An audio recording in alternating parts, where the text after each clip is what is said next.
عن أبي هريرة رضي الله عنه أن رسول الله صلى الله عليه وسلم مر به وهو يغرس আল্লাহর নবী পথ দিয়ে হেঁটে যাচ্ছিলেন আর একজন সাহাবী আবু হুরায়রা রাদিয়াল্লাহু আনহু তিনি গাছ লাগাচ্ছিলেন। আল্লাহর নবী আবু হুরায়রা রাদিয়াল্লাহু আনহুকে দেখে বললেন, ফাকালা ইয়া আবা হুরায়রা মাল্লাযী তাগরুসু, হে আবু হুরায়রা কি ব্যাপার তুমি হঠাৎ করে গাছ লাগাচ্ছ, এর কারণ আবার কি?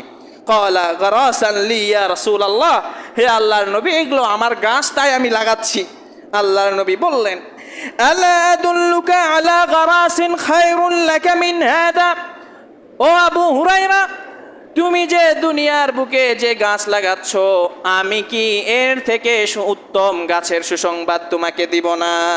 এই কথা যখন বলল, ক্বালা বালা ইয়া রাসূলুল্লাহ, আবু হুরায়রা রাদিয়াল্লাহু আনহু জবাবে বললেন, হে আল্লাহর নবী আপনি বলেন আমি শুনছি।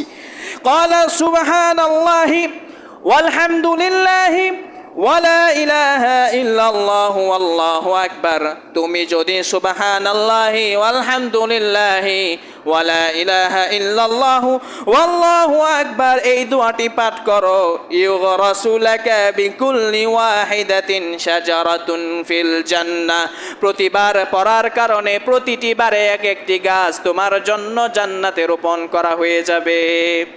হাদিসটি হলো ইবনে মাজাহ 3808 এবং আত-তারগীব ওয়াত তারহিব নামক গ্রন্থের 2 নম্বর খণ্ডের 244 নম্বর পৃষ্ঠা।